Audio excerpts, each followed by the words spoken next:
നമസ്കാരം, മലയാളി വാർത്തയിലേക്ക് സ്വാഗതം. കഴിഞ്ഞ ദിവസം കോഴിക്കോട് പേരാമ്പ്രയിൽ ഓടിക്കൊണ്ടിരുന്ന കാറിന് തീപിടിച്ച് ഗർഭിണിക്ക് ദാരുണാന്ത്യം സംഭവിച്ച ആ വാർത്ത, അത് ആദ്യ നിമിഷത്തിലൊക്കെ നമുക്ക് മനസ്സിലായത് അതൊരു അപകടമാണ്, എന്താണ് കാറിൽ തീ പിടിക്കാൻ കാരണമായത് എന്നതടക്കമുള്ള വിശദമായ പരിശോധനയൊക്കെ നടന്നിരുന്നു. അതേസമയം ഈ പെൺകുട്ടിയുടെ കുടുംബം അതിരൂക്ഷമായ വിമർശനവുമായി, അതായത് രജിൻലാലിന്റെ കുടുംബത്തിനെതിരെ, രജിൻലാലിനെതിരെ അതിരൂക്ഷമായ വിമർശനവുമായി രംഗത്ത് വന്നിരിക്കുകയാണ്.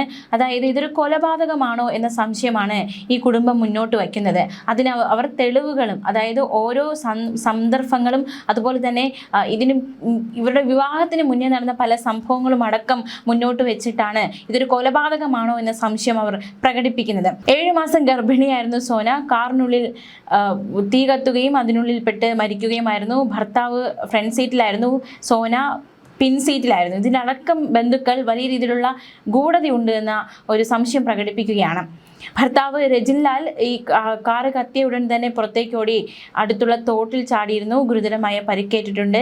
എന്തായാലും രജിൻലാലിനെതിരെയാണ് ഇപ്പോൾ പെൺകുട്ടിയുടെ കുടുംബം രംഗത്ത് വരുന്നത്. സോനയുടെ അമ്മാവൻ AK സത്യനാണ് ഇത്തരത്തിൽ നിർണായകമായ ചില ആരോപണങ്ങൾ ഉന്നയിച്ചിരിക്കുന്നത്. ഇതൊരു ആസൂത്രിത കൊലപാതകമാണെന്ന സംശയമാണ് സോനയുടെ അമ്മാവൻ AK സത്യൻ ഉന്നയിക്കുന്നത്. വലിയ ദുരൂഹതകൾ ഈ മരണത്തിന് പിന്നിലുണ്ടെന്നും സോനയുടെ അമ്മാവൻ പറഞ്ഞു. സാധാരണ നിലയിൽ ഒരു ഷോർട്ട് സർക്യൂട്ട് കാരണമാണ് തീ പിടിച്ചതെങ്കിൽ കാർ ഇത്തരത്തിൽ കത്തില്ല എന്ന ഒരു കാര്യം കൂടി ഒരു വശത്ത് നിൽക്കുകയാണ്. മനഃപൂർവ്വം, അതായത് അപായപ്പെടുത്തുക എന്ന ലക്ഷ്യത്തോടെ ആരോ കാർ കത്തിച്ചതുപോലെയാണ് തോന്നുന്നതെന്നും സോനയുടെ അമ്മാവൻ പ്രതികരിക്കുകയുണ്ടായി. കാറിനുള്ളിൽ ഒരു മാരകമായ എന്തോ ഒരു വസ്തു അത് മുൻകൂട്ടി വച്ചിട്ടുണ്ടായിരുന്നു എന്നാണ് അമ്മാവൻ ആരോപിക്കുന്നത്. അപകട സമയത്ത് സോനയെ മുൻസീറ്റിൽ ഇരുത്തിയിട്ടില്ല. എന്തുകൊണ്ടാണ് സോനയെ പിൻസീറ്റിൽ ഇരുത്തിയത് എന്ന ചോദ്യമാണ് ഉയരുന്നത്. നമുക്കറിയാം, നോർമലി ഭാര്യയും ഭർത്താവും ഒക്കെ ആകുമ്പോൾ അവർ മുൻസീറ്റിൽ ഇരുന്നായിരിക്കും പോവുക. ഭർത്താവ് വാഹനം ഓടിക്കുകയാണെങ്കിൽ ഭാര്യ മുൻസീറ്റിൽ തന്നെ ഇരിക്കും. പ്രത്യേകിച്ച് ഗർഭിണി കൂടിയാണ്, കുറച്ചുകൂടി സുരക്ഷിതത്വം മുൻസീറ്റിൽ ഇരിക്കുന്നതാണ്. പക്ഷേ ഇവർ ആശുപത്രിയിൽ പോയി മടങ്ങിയതാണ്. സോന അതിനുശേഷം മുൻസീറ്റിലല്ല, പിൻസീറ്റിലാണ് ഇരുന്നത്. എന്തുകൊണ്ട് സോനയെ പിൻസീറ്റിൽ ഇരുത്തി എന്ന ചോദ്യം ഉയരുന്നുണ്ട്. മാത്രമല്ല, അന്വേഷണത്തിൽ കണ്ടെത്താൻ സാധിച്ചത് പിൻസീറ്റിൽ നിന്നുമാണ് തീ കത്തിയത് എന്നാണ്, അല്ലെങ്കിൽ അവിടെ നിന്നാണ് തീ മുന്നിലേക്ക് വന്നത് എന്നാണ്. അപ്പോൾ വലിയൊരു ദുരൂഹതയുണ്ട്. ഒരുപാട് സംശയങ്ങൾ ബാക്കി നിൽക്കുകയാണ്. ആ സംശയങ്ങളാണ് കുടുംബം ഇപ്പോൾ പ്രകടിപ്പിക്കുന്നത്. അങ്ങനെ ഇത്തരത്തിലുള്ള ഒരുപാട് സംശയങ്ങൾ ഉൾപ്പെടെയുള്ള കാര്യങ്ങൾ കുടുംബത്തിനും രജിൻലാലിനും നാട്ടുകാർക്കും അടക്കം വലിയ രീതിയിലുള്ള സംശയം ഉടലെടുത്തിരിക്കുകയാണ്. കുടുംബം ഇത്തരത്തിലൊരു പ്രതികരണം മാധ്യമങ്ങളോട് നടത്തി കഴിഞ്ഞു. രജിൻലാലിന് ഇതിൽ പങ്കുണ്ടോ എന്നൊരു ചോദ്യം കുടുംബത്തിന്റെ, അതായത് സോനയുടെ കുടുംബത്തിന്റെ ഭാഗത്ത് നിന്ന് തന്നെയാണ് ഉയരുന്നത്. അപകടമുണ്ടായ ഉടനെ കാറിനുള്ളിൽ മറ്റൊരാൾ കൂടി ഉണ്ടെന്ന വിവരം രക്ഷാപ്രവർത്തനത്തിനെത്തിയ നാട്ടുകാരോട് രജിൻലാൽ പറഞ്ഞില്ല. മാത്രമല്ല, സോനയെ രക്ഷിക്കാനോ അത്തരത്തിലൊരു ശ്രമമോ രജിൻലാലിന്റെ ഭാഗത്തു നിന്നുണ്ടായില്ല. തീ കത്തുന്നു, ഉടൻ തന്നെ രജിൻലാൽ കാറിൽ നിന്ന് പുറത്തിറങ്ങി അടുത്തുള്ള തോട്ടിലേക്ക് ചാടുകയായിരുന്നു. മാത്രമല്ല, ആ തോടിന്റെ അടുത്ത് എത്തിയപ്പോൾ തന്നെ അല്ലെങ്കിൽ കാറ് പൊട്ടിത്തെറിച്ചു, അല്ലെങ്കിൽ കാറിൽ നിന്ന് തീ ഉണ്ടായി എന്നതാണ് ഏറ്റവും പ്രധാനം. അതുമാത്രമല്ല, സോനയെ രക്ഷിക്കാൻ രജിൻലാലിന്റെ ഭാഗത്തു നിന്ന് യാതൊരു ശ്രമം ഉണ്ടായില്ല എന്നതടക്കമുള്ള സംശയങ്ങൾ സോനയുടെ കുടുംബത്തിന്റെ ഭാഗത്തു നിന്നുണ്ടാവുകയാണ്. സ്വന്തം ജീവൻ മാത്രം നോക്കി തോട്ടിൽ ചാടി രക്ഷപ്പെടാൻ രജിൻലാൽ ശ്രമിച്ചുവെന്ന ആരോപണം ഇപ്പോൾ ശക്തമാവുകയാണ്. കാറിന്റെ പിൻവാതിൽ ലോക്കായ അവസ്ഥയിലായിരുന്നു. എന്തിനാണ് അത്തരത്തിൽ ലോക്ക് ചെയ്തത് എന്ന ചോദ്യം ഉയരുകയാണ്. മാത്രമല്ല, സംഭവത്തിലെ സത്യാവസ്ഥ എന്താണ് സംഭവിച്ചത്, ഈ ആശുപത്രിയിൽ നിന്നും വീട്ടിലേക്ക് മടങ്ങുന്ന വഴിയിൽ എന്താണ് സംഭവിച്ചത്, അല്ലെങ്കിൽ എന്തുകൊണ്ട് അവർ പിൻസീറ്റിലിരുന്നു, മാത്രമല്ല എന്തുകൊണ്ട് അവരെ രക്ഷിക്കാൻ രജിൻലാൽ ശ്രമിച്ചില്ല എന്നടക്കമുള്ള ചോദ്യങ്ങൾ, അതിലൊക്കെ ദുരൂഹതയുണ്ട് എന്ന ആരോപണം സോനയുടെ കുടുംബത്തിന്റെ ഭാഗത്തു നിന്നുണ്ടാവുകയാണ്. രജിൻലാലിന് ഇതിൽ എന്തെങ്കിലും പങ്കുണ്ടോ, അത്തരത്തിൽ എന്തെങ്കിലും പങ്കുണ്ടെങ്കിൽ അതിനെക്കുറിച്ച് വിശദമായ അന്വേഷണം വേണമെന്നാവശ്യപ്പെട്ട് പോലീസിലും വനിതാ കമ്മീഷനിലും പരാതി നൽകാൻ കുടുംബം തയ്യാറെടുക്കുകയാണ്. എന്നാൽ തീർത്താൽ തീരാത്ത നഷ്ടമാണ് ഉണ്ടായിരിക്കുന്നത്. ഒരു ജീവൻ നഷ്ടമായിരിക്കുന്നു. മാത്രമല്ല, 7-8 മാസം എന്തോ ഗർഭിണിയായിരുന്നു സോന. അപ്പോൾ ഒരു ഗർഭസ്ഥ ശിശു അടക്കമാണ് കത്തിയെരിഞ്ഞ് നശിച്ചിരിക്കുന്നത്, മരണത്തിന് കീഴടങ്ങിയിരിക്കുന്നത്. എന്തായാലും ഇതിന് പിന്നിൽ എന്തെങ്കിലും മറ്റ് ദുരൂഹതകൾ ഉണ്ടോ എന്ന ചോദ്യം ബാക്കിയാവുകയാണ്. വ്യക്തമായ അന്വേഷണത്തിൽ മാത്രമേ എന്താണ് സംഭവിച്ചെന്ന കാര്യത്തിൽ ഒരു വ്യക്തത വരികയുള്ളൂ. സോനയും രജിൻലാലും തമ്മിൽ പ്രണയവിവാഹമായിരുന്നു. മാത്രമല്ല, ഈ പ്രണയവിവാഹം സാഫല്യമാകാൻ ഒരുപാട് പ്രതിസന്ധികൾ ഇരുവർക്കും താണ്ടേണ്ടി വന്നിട്ടുണ്ട്. രജിനാൽ ഗൾഫിലായിരുന്ന സമയത്താണ് ഇരുവരും സാമൂഹിക മാധ്യമങ്ങളിലൂടെ പരിചയപ്പെട്ടത്. ശേഷം ഇവർ പ്രണയത്തിലാകുന്നു.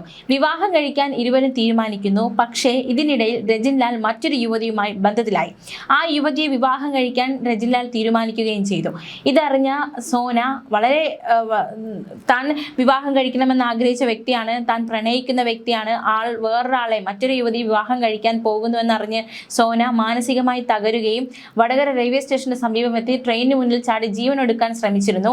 അത്തരത്തിൽ വലിയൊരു പ്രതിസന്ധി നിറഞ്ഞ ഒരു വിവാഹമായിരുന്നു ഇവരുടേതെന്നാണ് ബന്ധുക്കൾ ഒന്നടങ്കം മാധ്യമങ്ങളോട് പ്രതികരിക്കുന്നത്. പിന്നീട് പോലീസ് സ്റ്റേഷനിൽ വെച്ച് നടത്തിയ മധ്യസ്ഥ ചർച്ചയിലാണ് സോനയെ വിവാഹം കഴിക്കാമെന്ന ഉറപ്പ് രജിൻലാൽ നൽകിയത്. ഇരു കുടുംബങ്ങളുടെയും കടുത്ത എതിർപ്പുകളെ അവഗണിച്ച് 2023 ഇരുവരും വിവാഹം രജിസ്റ്റർ ചെയ്തത്. ഇതൊരു രജിസ്റ്റർ വിവാഹമായിരുന്നു എന്നതാണ് ഏറ്റവും പ്രധാനമായ മറ്റൊരു വിവരം.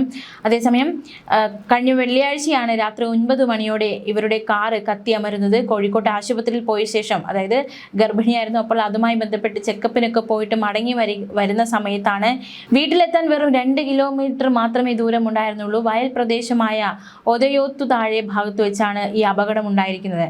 വയൽ പ്രദേശത്തെ തോട്ടിനരികിലായതിനാൽ ഓടിക്കൂടിയ നാട്ടുകാർക്ക് തീ അണയ്ക്കാൻ സാധിച്ചു എന്നത് ഏറ്റവും പ്രധാനം. വലിയൊരു സ്ഫോടന ശബ്ദം കേട്ടാണ് സമീപവാസികൾ ഓടിയെത്തിയത്. ദൃക്സാക്ഷികളടക്കം മാധ്യമങ്ങളോട് പ്രതികരിക്കുകയുണ്ടായി. നാട്ടുകാർ എത്തുമ്പോഴേക്ക് രജിലാൽ കാറിൽ നിന്ന് പുറത്ത് ചാടിയിരുന്നു.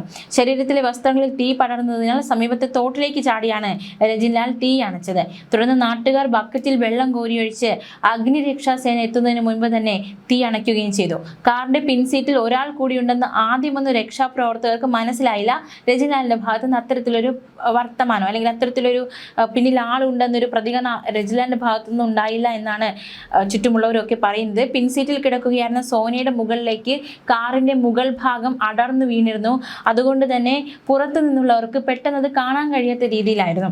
കാറിന്റെ പിൻവാതിൽ ലോക്ക് ആയതിനാൽ ഏറെ നേരത്തെ പരിശ്രമത്തിനൊടുവിൽ ചില്ല് പൊട്ടിച്ചാണ് സോനയെ പുറത്തേക്ക് എടുത്തത്. സോനയെ ബെഡ്ഷീറ്റിൽ കിടത്തിയാണ് പുറത്തെടുത്തത്. പുറത്തെടുക്കുമ്പോഴും സോനയ്ക്ക് ജീവൻ ഉണ്ടായിരുന്നു. പക്ഷേ പിന്നീട് മരണത്തിന് കീഴടങ്ങുകയായിരുന്നു. ഗുരുതരമായി പൊള്ളലേറ്റിരുന്നു സോനയ്ക്ക്. അതുപോലെ തന്നെ രജിലാലിന് ഗുരുതരമായി പൊള്ളലേറ്റിട്ടുണ്ട്. മെഡിക്കൽ കോളേജ് ആശുപത്രിയിൽ ചികിത്സയിലാണ്. എന്തായാലും രജിലാലിന്റെ ആരോഗ്യനില ഗുരുതരമാണ് എന്ന് കുടുംബത്തിൽ നിന്ന് അറിയാൻ കഴിഞ്ഞതെന്നാണ് സോനയുടെ കുടുംബം പറയുന്നത്. അപകട കാരണം കണ്ടെത്താൻ കോഴിക്കോട് ജില്ലാ ഫോറൻസിക് യൂണിറ്റിൽ നിന്നുള്ള സയന്റിഫിക് സംഘവും മോട്ടോർ വാഹന വകുപ്പ് ഉദ്യോഗസ്ഥരും സ്ഥലത്ത് വിശദമായ പരിശോധനകൾ നടത്തി സാമ്പിളുകൾ ശേഖരിച്ചു.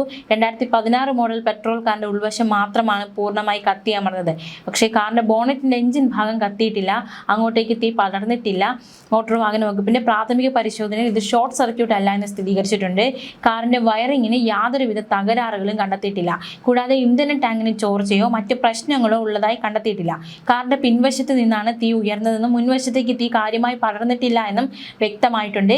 കാർ കത്തി തുടങ്ങിയ സമയത്ത് വലിയ സ്ഫോടന ശബ്ദം ഉണ്ടായതായി സമീപവാസികൾ സാക്ഷ്യപ്പെടുത്തുന്നുണ്ട്. പക്ഷേ ഇത് എങ്ങനെ ഉണ്ടായി എന്ന കാര്യത്തിൽ ഒരു വ്യക്തത വരുന്നില്ല. എങ്ങനെയാണ് കാറ് കത്തിയത്, കത്താനുള്ള കാരണം എന്താണ്?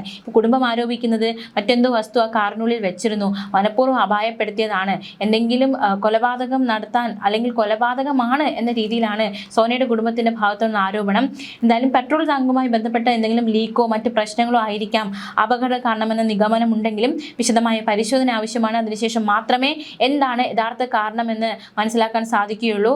കത്താതെ ശേഷിച്ച തുണികളുണ്ട്, ബാഗിന്റെ അവശിഷ്ടങ്ങളുണ്ട്, മൊബൈൽ ഫോണുണ്ട്, കാറിലുണ്ടായിരുന്ന വെള്ളത്തിന്റെ സാമ്പിൾ ഉണ്ട്. അതെല്ലാം ഫോറൻസിക് സംഘം കൂടുതൽ പരിശോധനയ്ക്കായി ശേഖരിച്ചിട്ടുണ്ട്. ഫോറൻസിക് പരിശോധനാ ഫലം കൂടി കിട്ടിയാൽ മാത്രമേ തീപിടുത്തത്തിന്റെ യഥാർത്ഥ കാരണം വ്യക്തമാകുമെന്നും പോലീസ് വ്യക്തമാക്കി. എന്തായാലും വളരെ ദാരുണമായ സംഭവമാണ് ഉണ്ടായിരിക്കുന്നത്. കുടുംബം അതിനിടയിൽ ഇത്തരത്തിലുള്ള സംശയവും കൂടി പ്രകടിപ്പിച്ചിരിക്കുന്നു. വരും ദിവസങ്ങളിൽ വ്യക്തമായ അന്വേഷണത്തിന് ശേഷം എന്താണ് സംഭവിച്ചതെന്ന കാര്യത്തിൽ ഒരു വ്യക്തത കിട്ടും. ന്യൂസ് ഡെസ്ക് മലയാളി വാർത്ത.